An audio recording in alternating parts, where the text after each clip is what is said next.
사도행전 23장 10절 11절 다 같이 읽겠습니다. 시작.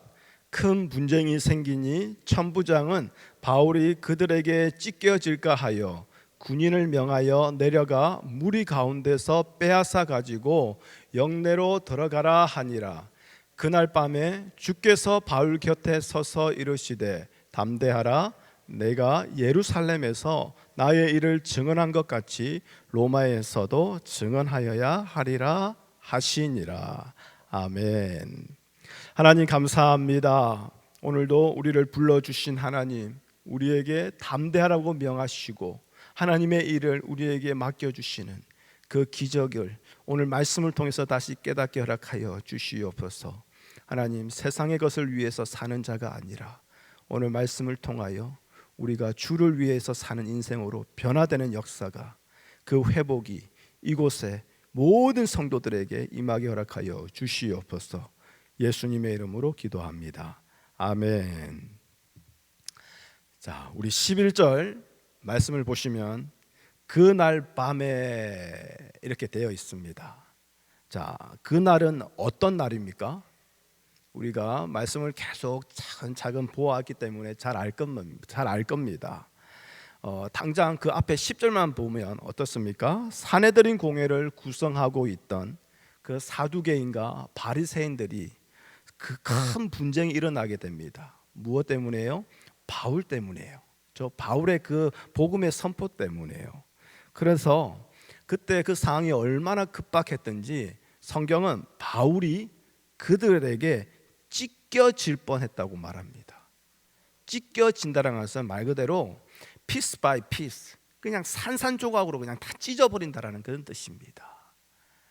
바로 그 날이었다라는 거예요.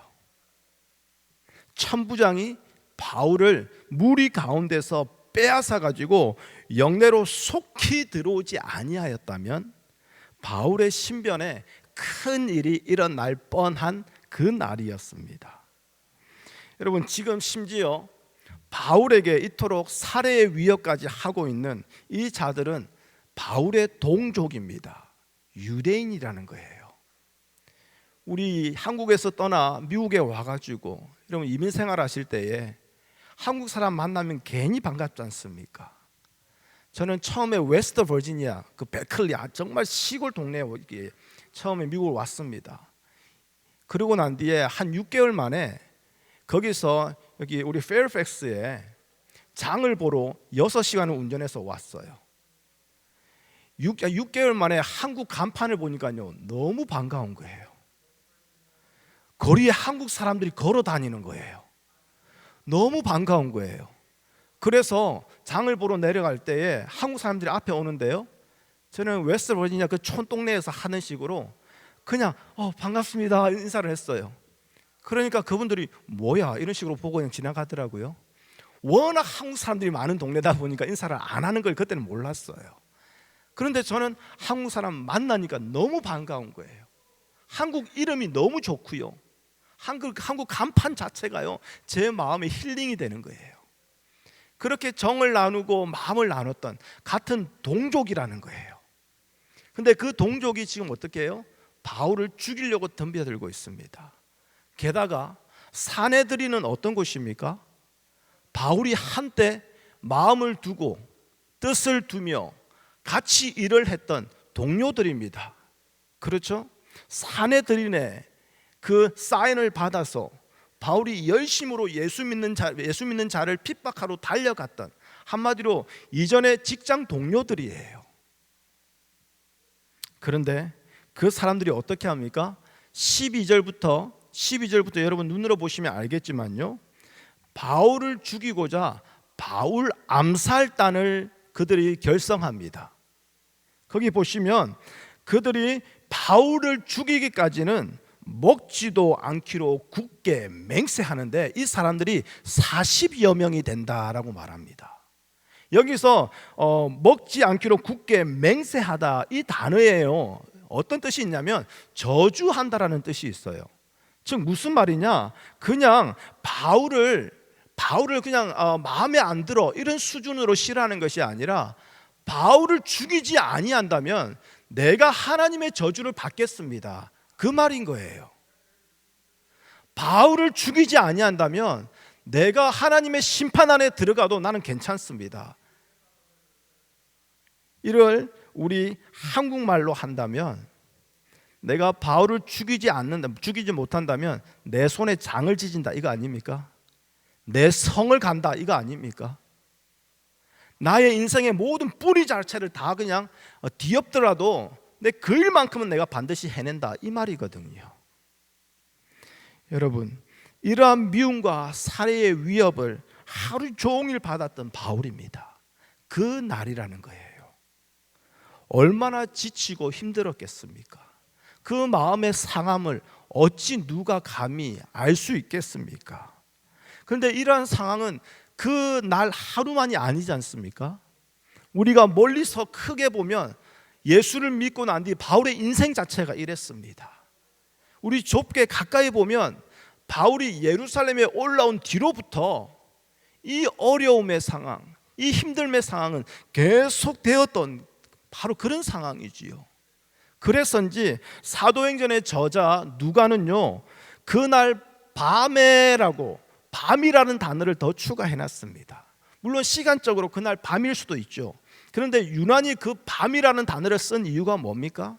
그만큼 지금 바울의 상황이 깜깜하게 빛도 보이지 아니하는 암울하고 너무나 어려운 그런 상황, 다시는 없을 그런 지독한 그런 인생의 어려운 가운데에 서 있는 그 순간을 지금 사도행전의 저자 누가는 그렇게 표현하고 있는 것 같아요. 자, 이렇게 힘들고 지친 하루를 보낸 바울에게 필요한 것은 뭐겠습니까? 위로가 필요하지 않겠습니까? 여러분, 유난히 어떤 날은 사람 때문에 힘든 날이 있습니다. 관계 때문에, 어떠한 일들 때문에. 그래서 일에 치이고 사람에게 치이고 너무나 힘들 때에 누가 한번 물어봅니다. So how was your day? 그러면 뭐라고 합니까? Man, it was a long day. 그만큼 힘들었다는 거지 않습니까? 그만큼 내가 어려워, 내 마음이 위로가 필요해, 그런 말이지 않습니까? 자, 다행히도 주님은 이것을 모르시는 분이 아니세요. 그렇죠? 그래서 주님이 바울에게 찾아오셨습니다. 그리고는 바울 곁에 서서 바울을 위로해 주십니다. 만일 여러분이 이렇게 힘들고 어려운 하루를 보냈는데 누군가가 다가와서 위로해 준다고 하면 어떤 말을 듣고 싶으세요? 우리 파워포인트 사진 한번 보여주시겠어요? 여러분 대부분 다 아실 겁니다. 우리 사이먼 앤 가펑클이라고 그런 이제 우리 밴드가 있는데 저 친구들이 노래한 그 많은 노래들이 있습니다. 그런데 아직도 뭐 이제 all generation, all nations 이렇게 사랑받는 노래 중에 하나가 뭐냐면 바로 Bridge over troubled water. 한국말로 하면 험한 세상의 다리가 되어, 이런 노래예요. 제가 영어로 가사를 저렇게 적어놨는데요. 저 가사를 한글말로 이렇게 바꾸면 이렇습니다. 제가 좀 시처럼 읽어볼 테니까요. 여러분 잠시 눈을 감고 한번 들어보시겠어요? 그러면 여러분 마음을 한번 위로해 본다 생각하시고, 자, 제가 읽어드리겠습니다. 그대가 지치고 초라하게 느껴질 때, 그대 눈에 눈물이 고일 때 제가 닦아줄게요. 전 당신 편이에요. 사는 게 힘들어지고 친구 하나 없을 때 제가 당신이 험한 세상을 건널 수 있는 다리가 되어 드릴게요. 견디기 어려운 저녁이 찾아오고 거리를 방황하게 될 때 제가 위로해 줄게요. 제가 그대 편이 되어 줄게요. 자, 이제 그만 느끼시고, 자, 여러분 어떻습니까? 특별히 제가 여러분의 상황을 아는 것도 아니에요. 그런데 그냥 위로의 단어들, 위로의 노래 가사들을 읽어드린 것 뿐인데, 그리고 왠지 모르게 여러분 마음에 위로가 되지 않습니까? 힘을 받지 않습니까? 지금 롱데이를 보낸 그 바울에게 위로가 필요한 시간이에요. 정말 견디기 어려운 밤입니다. 내일이면 괜찮아질까 그 기대조차 할 수 없는 그런 암울한 상황이지요. 이때 주께서 찾아오셔서 바울 곁에 서셨습니다. 그리고 바울에게 말씀하십니다.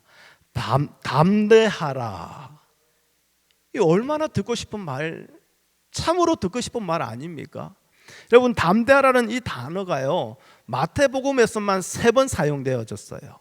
근데 마태복음 9장에서 2번 사용되어졌는데, 그 첫 번째가 어떻게 사용되어졌냐면, 군대 귀신 들린 자를 고치시고 건너편 마을로 가시는데, 그 마을에 가자 침상에 누워있는 중풍병자를 만나세요. 근데 그 중풍병자를 만나신 예수님께서 그를 고치시기 직전에 이렇게 말씀하십니다. 작은 자야 안심하라. 담대하라, 그 단어가 즉 안심하라 이 말인 거예요. 그리고 난 뒤에 그 자를 고쳐주십니다. 그리고 난 뒤에 그 9장 22절에 가보면 12해 동안 혈루증을 앓던 그 여인이 감히 예수님의 옷자락을 만집니다. 그리고 난 뒤에는 이제 큰일 났다 싶어서 덜덜 두려워 떨고 있는데 예수님이 어떻게 해요?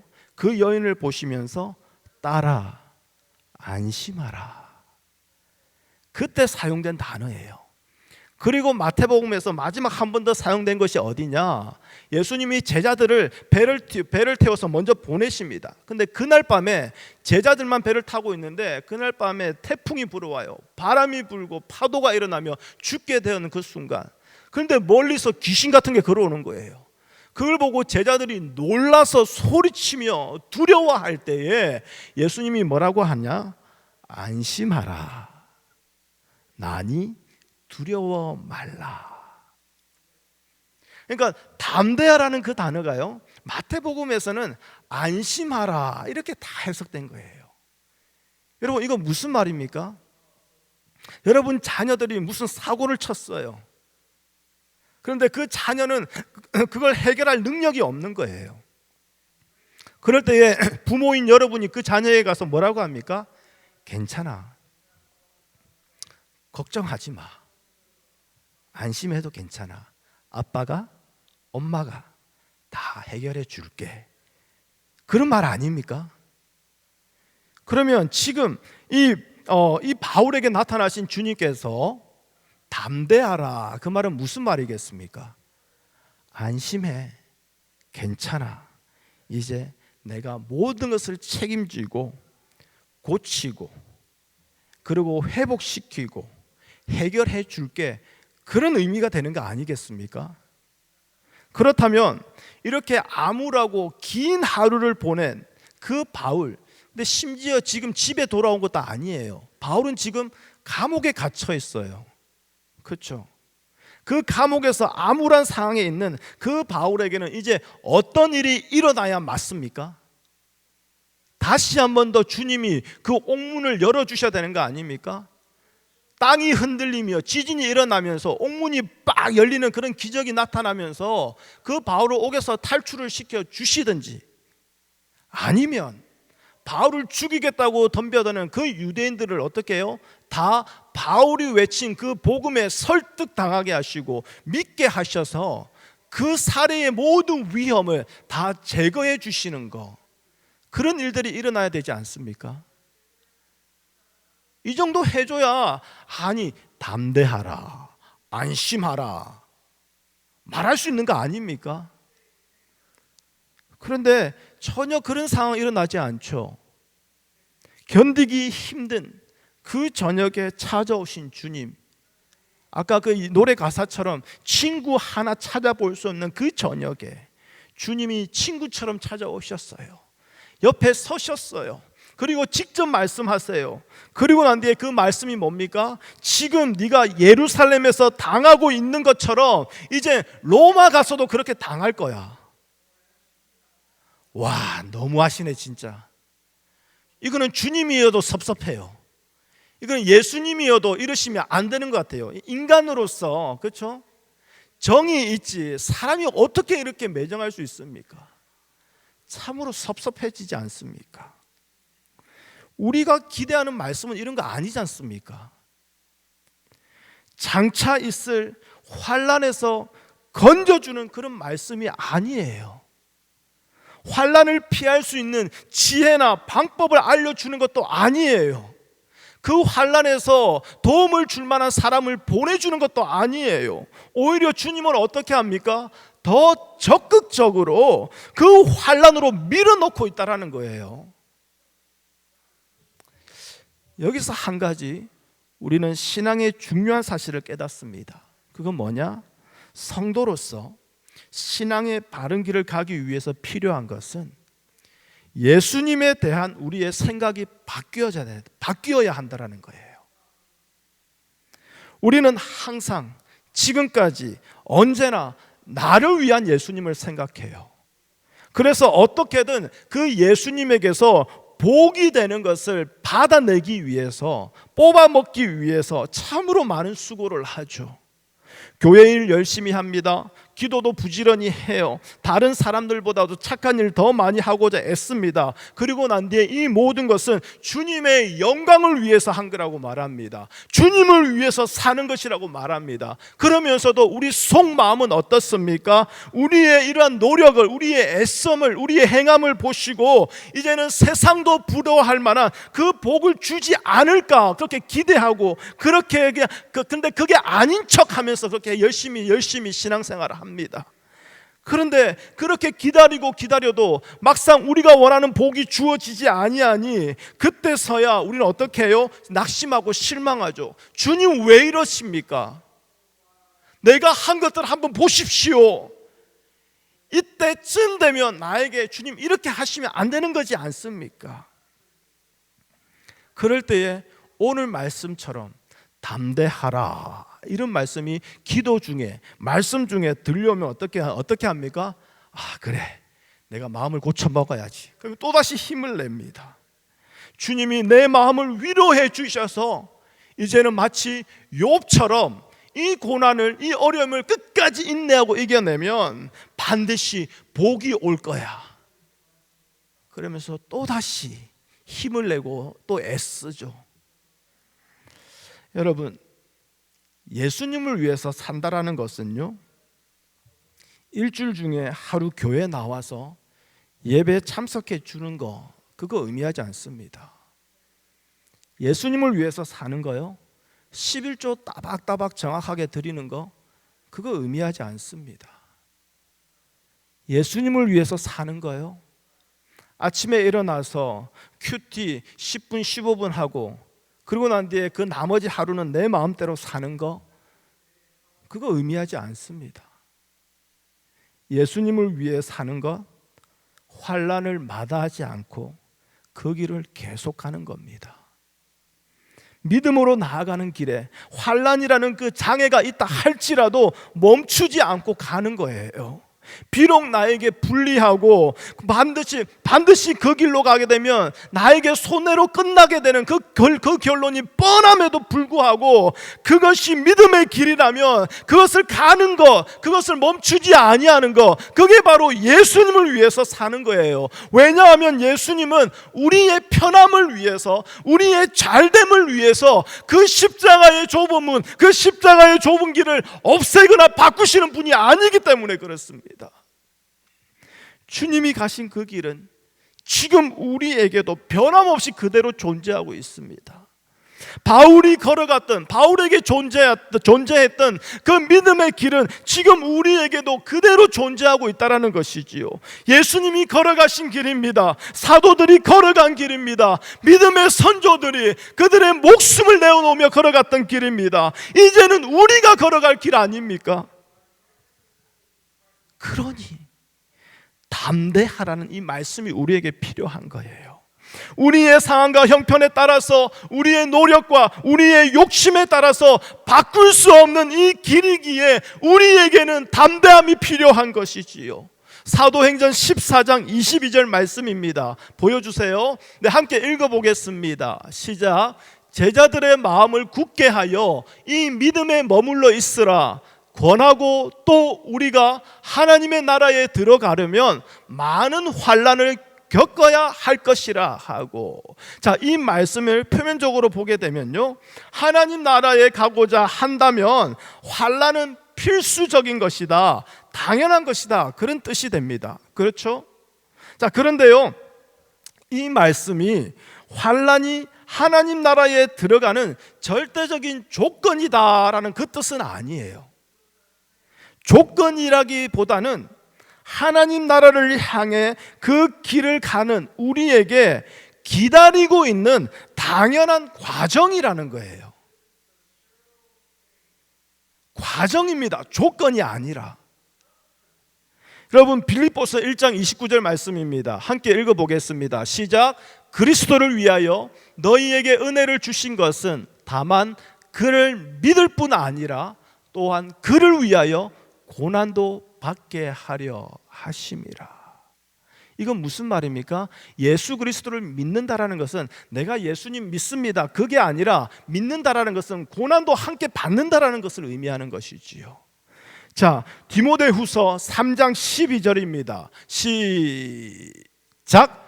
무릇 그리스도 예수 안에서 경건하게 살고자 하는 자는 박해를 받으리라.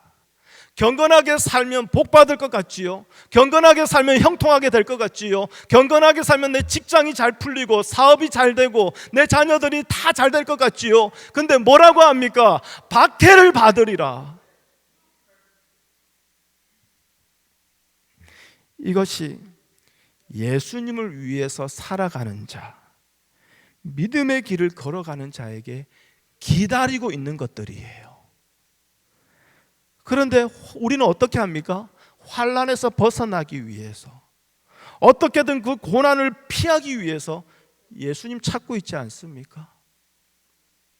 예수님이 우리에게 말씀하신 것은 나에게 하나도 그대로 이루어지기를 원치 아니하고 오히려 도망다니는 그런 우리가 예수님을 찾고 예수님을 믿는다라는 신앙생활을 하고 있다니, 이게 얼마나 모순되는 신앙생활 아닙니까?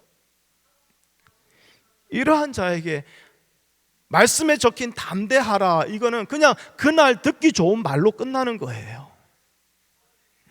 제가 여러 번 말씀드렸지만 오늘 함께 더 나누겠습니다. 여호수아 1장 6절에서 9절의 말씀입니다. 말씀이 길지만 우리 함께 읽어보겠습니다. 여호수아 1장 6절에서 9절입니다. 시작.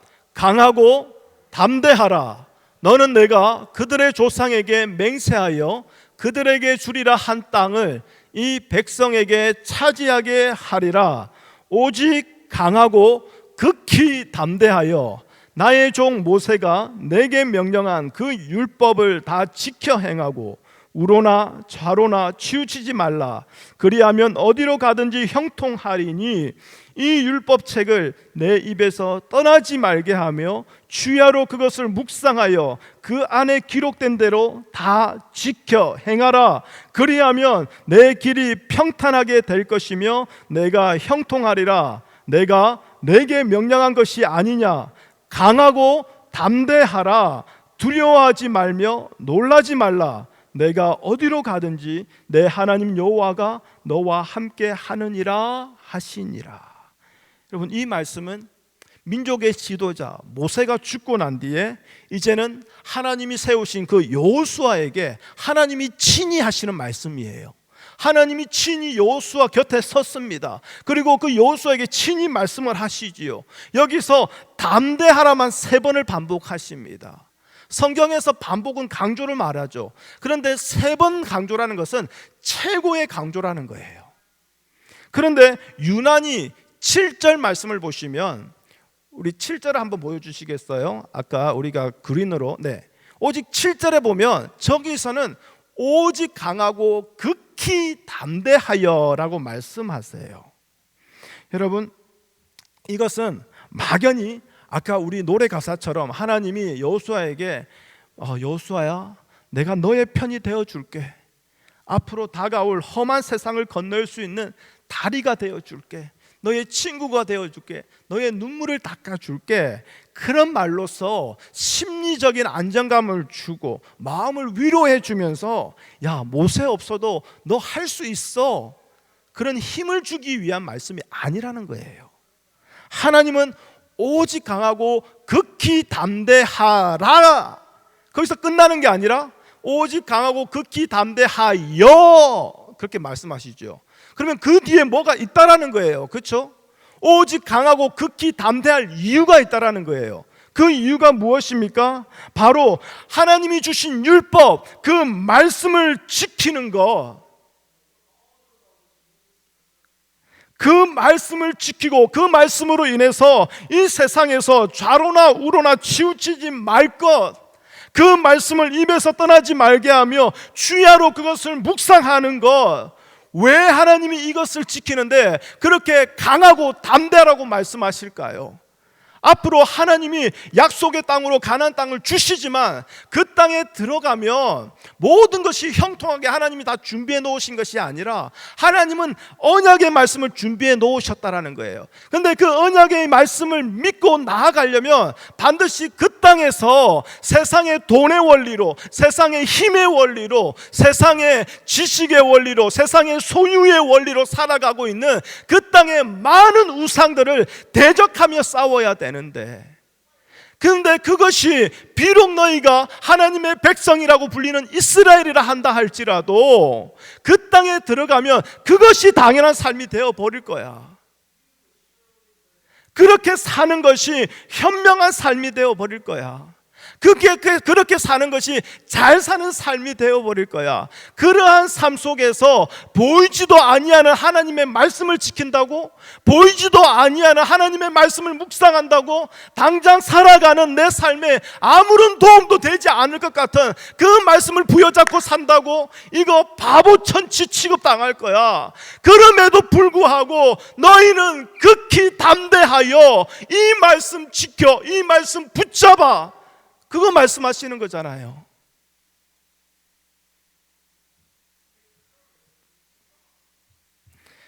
그 땅에 들어가면 네 자신이 우상이 될 거야. 그래서 네가 잘 먹고 잘 사는 게 하나님 말씀보다 더 중요한 문제가 될 거야. 그러면 너 돈 쫓아가게 될 거야. 세상의 행복한 것들 쫓아가게 될 거야. 나를 기쁘게 해주는 것, 그거 쫓아가게 될 거야.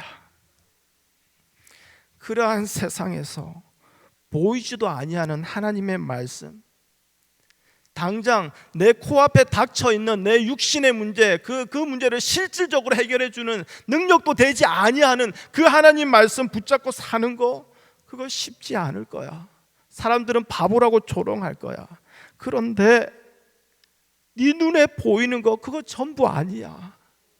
보이지 아니하진 그 하나님의 말씀, 오직 강하고 극히 담대하여 그 말씀 붙잡고 살아가야 돼. 그래서 주 예수 그리스도만을 주로 삼아 살아가기를 포기하지 말아야 돼. 지금 그 말씀하는 거 아닙니까?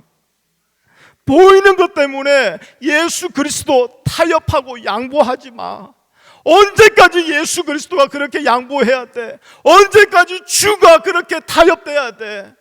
너는 한 번도 네 인생에서 귀한 거 내려놓지 아니하고 네가 쫓아가는 거 한 번도 포기하지 아니하면서 언제까지 예수님만이 너를 위해서 포기해야 돼? 그런 마음 아닙니까? 결국 주님이 말씀하시는 것은 눈에 보이는 일 때문에 기죽지 말라라는 거예요. 눈에 보이는 것 때문에 예수 그리스도 양보하지 말라라는 거예요. 눈에 보이는 것이 전부가 아니라 보이지는 않지만 모든 것을 당신의 뜻대로 통치하고 다스리시는 그 하나님께서 그 모든 일을 다스리고 계시니 그것을 보며 담대하라는 것이지요. 결국 성도인 우리가요, 현실에서 담대하지 못하는 이유는 무엇입니까? 눈에 보이는 일을 전부로 여기고 있기 때문에 그런 거예요. 그러니 세상과 똑같이 돈 때문에 싸웁니다. 세상과 똑같이 내 자존심 때문에 싸웁니다. 세상과 똑같이 더 가지지 못해서 걱정하고 염려하며 그렇게 살아가고 있는 거 아닙니까? 여러분, 지금 바울 곁에 예수님이 서 계세요. 주님이 서셔서 주님이 친히 바울에게 담대하라고 말씀하십니다. 그렇다면 바울이 환난을 당할 때에 도와주는 사람이 없다고 해서 하나님이 바울과 함께 하지 않는다라고 말할 수 있습니까? 바울이 그 모든 환난을 고스란히 다 전부 받는다고 해서 하나님이 그를 돕지 않는 것이라고 그렇게 말할 수 있습니까?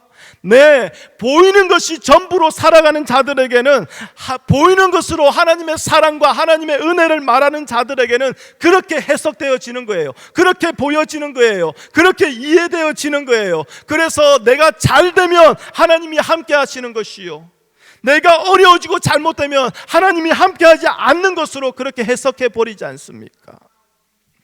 여러분, 바울의 인생을 보십시오. 바울은요, 로마서 8장 38절 39절에 이렇게 얘기합니다. 시작. 내가 확신하노니 사망이나 생명이나 천사들이나 권세자들이나 현재일이나 장래일이나 능력이나 높음이나 깊음이나 다른 어떤 피조물이라도 우리를 우리 주 그리스도 예수 안에 있는 하나님의 사랑에서 끊을 수 없으리라. 아멘. 사나 죽으나 주를 위하여 주의 것으로 살았던 그 바울의 삶은 그 무엇으로도 주의 사랑에서 끊어진 적이 없다라고 말하고 있습니다. 무슨 말입니까? 언제나 예수님이 함께 하셨던 그의 인생임을 그는 담대히 선포하고 말하고 있지 않습니까? 그렇게 주님이 함께 하신 인생이었다면 바울은 편한 길로 가야 되는 거 아닙니까? 이게 우리의 생각이에요. 이게 우리가 기대하고 바라는 주님의 행하심이에요. 주님의 은혜예요.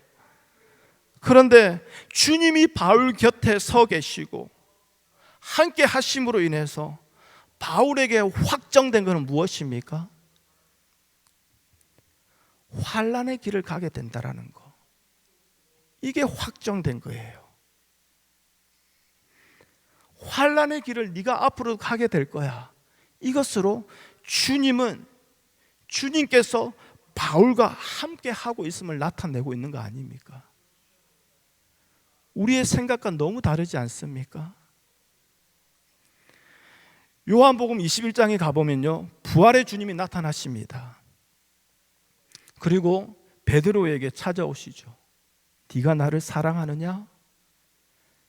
주님, 내가 주를 사랑하는지 주께서 아십니다. 3번이나 묻고 3번이나 답을 해요. 여러분, 그렇게 주님 앞에 내 인생을 다 드리겠노라, 주님을 내 마음 다해서 다 사랑합니다, 그렇게 처절하게 깨닫고 눈물로써 고백하는 자에게 이제 주님은 무엇을 해줘야 될까요? 복 줘야 되지 않습니까? 지켜줘야 되지 않습니까? 그를 높여줘야 되지 않습니까? 그런데 그 다음 말씀이 무엇입니까? 이제 네가 원하지 아니하는 것으로 내가 띠띠워 다닐 거야. 그런데 그 다음 말씀이 뭡니까?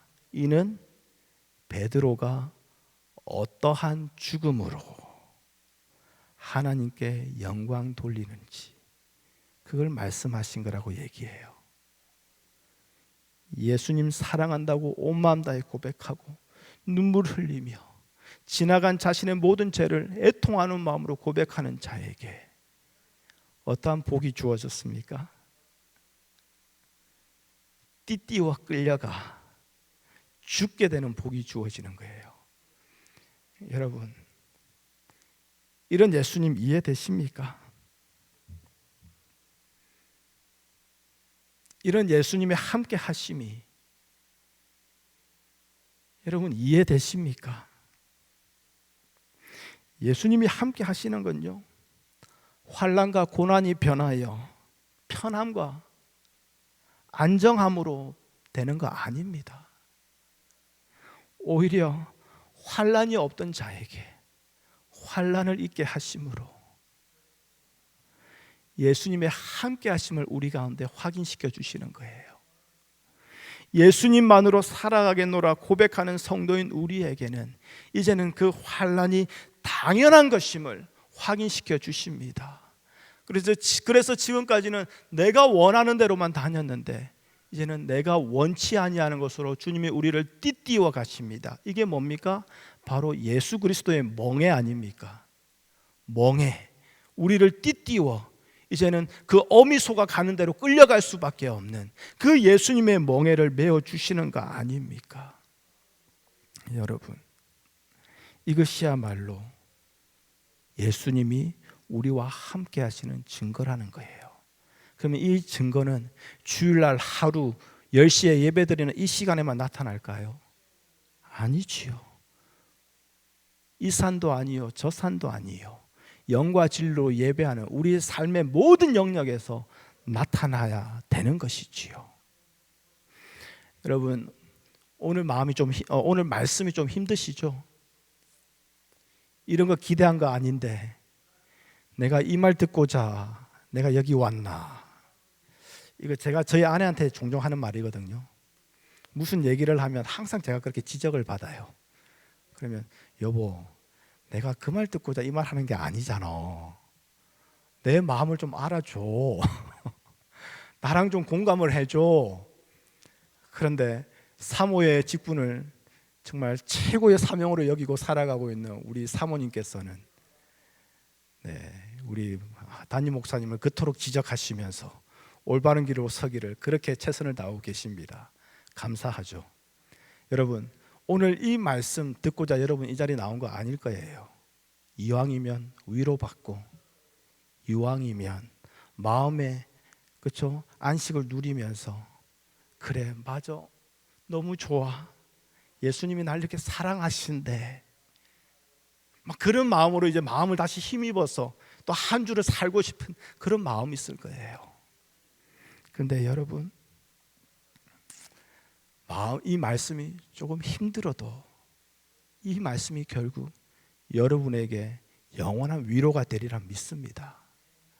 바울이기 때문에 바울이니까 그렇게 산 거고, 지금 이 시대에 예수님을 전하는 일에 굳이 이렇게까지 우리가 환난을 받아가면서까지 그렇게 해야 됩니까? 라는 생각도 들 수 있을 거예요.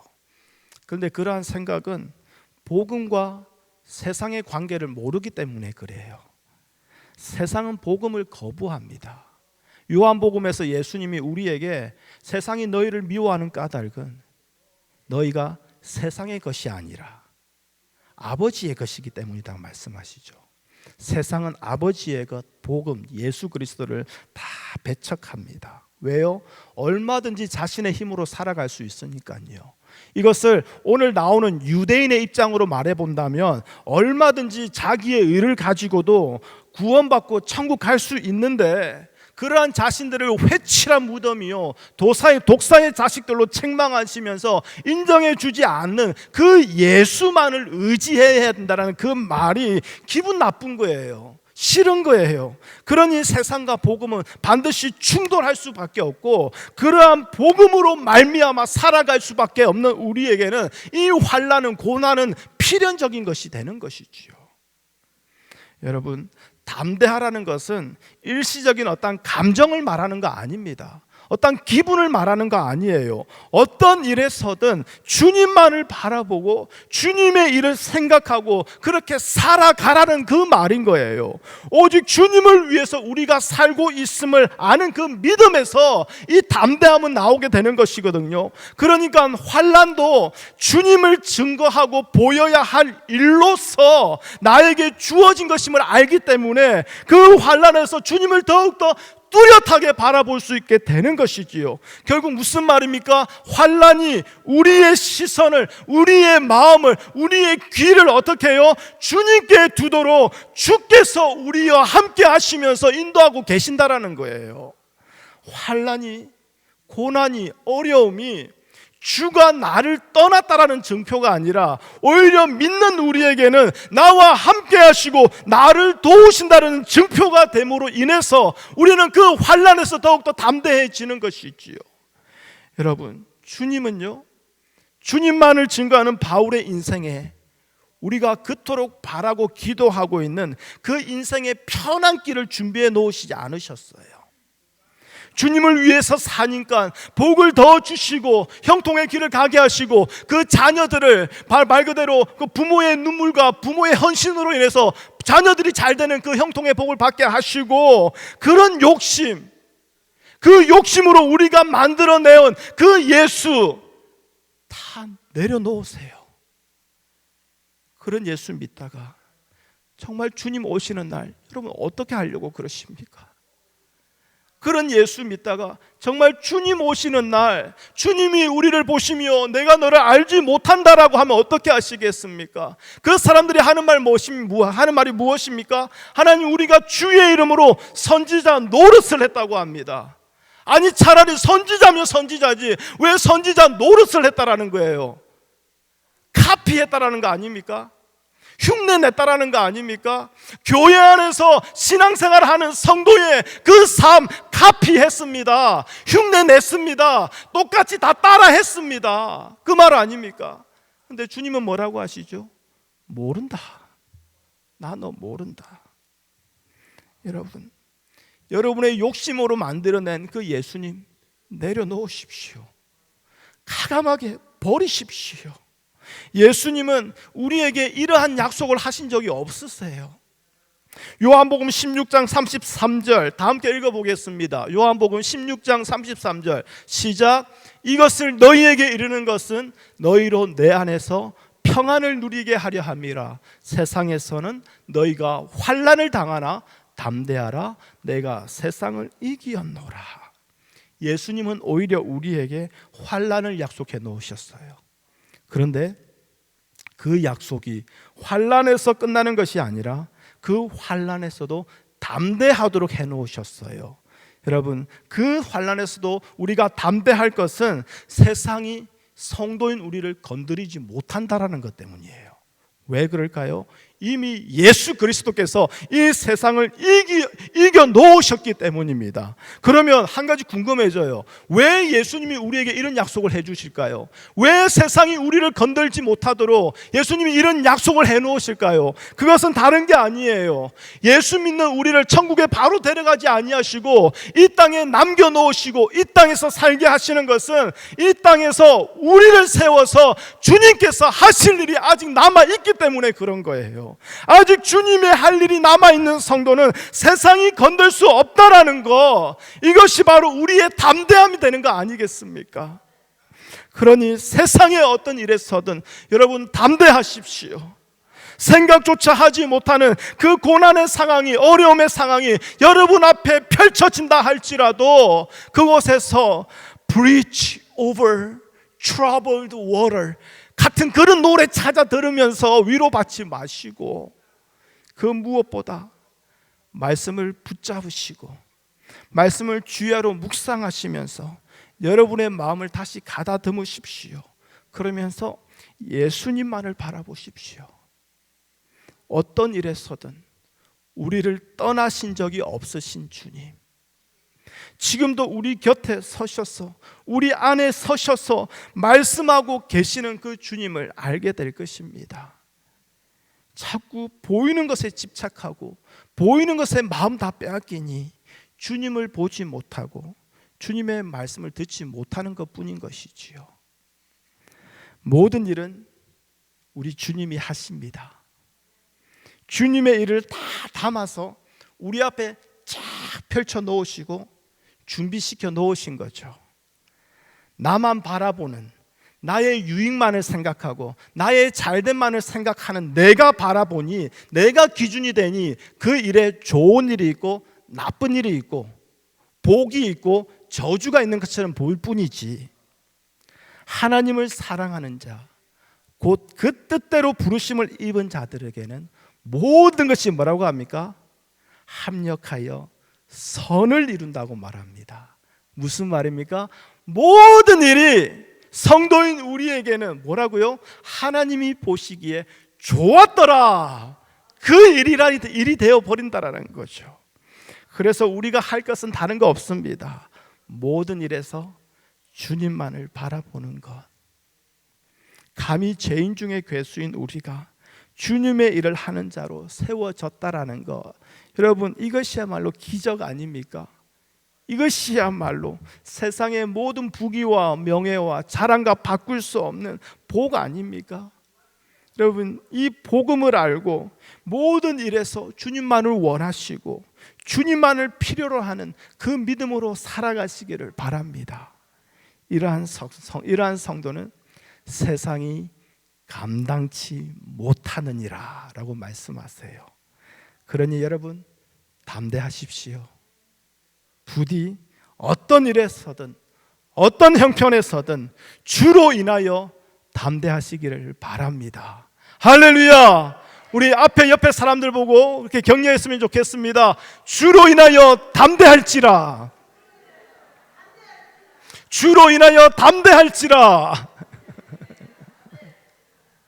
기도하겠습니다. 하나님 감사합니다. 그렇습니다. 긴 하루를 보낸 바울에게 너무나 지치고 힘들고 희망조차도 사라진 그 칠흑 같은 어둠 속에 있는 바울에게 주님이 나타나 주셨습니다.